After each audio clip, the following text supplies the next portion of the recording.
Hi అండి, అందరికీ నమస్కారం. Welcome to my YouTube channel. ఇప్పుడే అందిన వార్త, సీఎం జగన్కు ప్రమాదం, తీవ్ర టెన్షన్లో అయితే పార్టీ నేతలు. ఆ వివరాలు అయితే వీడియోలో ఉన్నాయి. వీడియో అయితే ఎక్కడ స్కిప్ చేయకుండా ఎండ్ వరకు చూడడం ద్వారా ఇన్ఫర్మేషన్ అది పూర్తిగా అర్థమవుతుంది. అలాగే వీడియో నచ్చినట్లయితే ఒక లైక్ చేయండి. ఇంకా సబ్స్క్రైబ్ చేసుకున్నట్లయితే మన ఛానల్ సబ్స్క్రైబ్ చేసుకోవడం ద్వారా నేను చేసే ప్రతి ఒక్క వీడియో మీ వరకు రీచ్ అవుతుంది. ఇక వివరాలు చూసుకున్నట్లయితే షర్మిలతో ఎవరికి డేంజర్, దడ పొట్టిస్తున్న సర్వేలండి.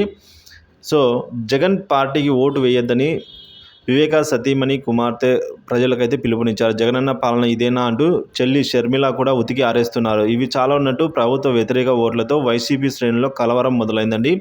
మరోవైపు టీడీపీ కూటమితో బీజేపీతో పొత్తు వల్ల అధికార పార్టీ గ్రాఫ్ పెరిగిందని అయితే సర్వేలు సందడి చేస్తూ ఉన్నాయి. కొన్ని జాతీయ సర్వేలు మాత్రమే మోడీ హవా కొనసాగుతుందని చెబుతున్నాయి. వీటి మధ్య షర్మిల ప్రభావం అధికార పార్టీని పడగొడుతుందా, లేక వ్యతిరేక ఓటును చీల్చడం ద్వారా విపక్ష కూటమి విజయావకాశాన్ని దెబ్బతీస్తుందా అనైతే సర్వత్రా చర్చనీయాంశంగా అయితే ప్రజెంట్ ఇప్పుడు మారింది.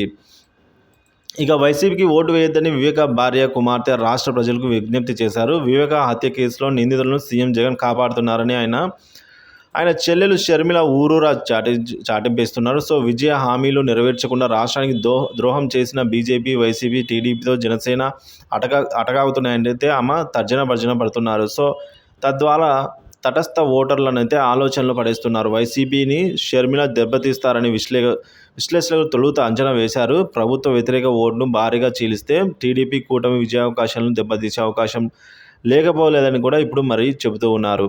అలాగే వైసీపీకి సంబంధించి అధికార వైసీపీకి మధ్యతరగతి, ప్రభుత్వ ఉద్యోగులు, నిరుద్యోగులు, కౌలు రైతులు, యువత, అర్బన్, అసంఘటిత కార్మికులు అయితే వ్యతిరేకంగా ఉన్నట్లు తెలుస్తోంది. శ్రీ ఆత్మసాక్షి సర్వే ప్రకారం అయితే ఈ విధంగా వెల్లడవుతుంది.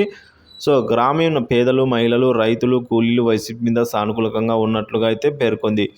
మరి 2-3% ప్రజలు మాత్రమే స్పందించడం లేదని అయితే వెల్లడించింది. తటస్థ వైఖరిని ప్రదర్శించే ఓటర్లు 5% ఉండవచ్చు. సో అధికార ప్రతిపక్షాల తర్రాతను మార్చేది వీళ్ళే. పోలింగ్ నాటికైతే ఈ వర్గం మొగ్గు చూపే దాన్ని బట్టి విజయావకాశాలు ఉంటున్నాయని అయితే రాజకీయ పరిశీలకులు అయితే అంచనా వేస్తూ ఉన్నారు.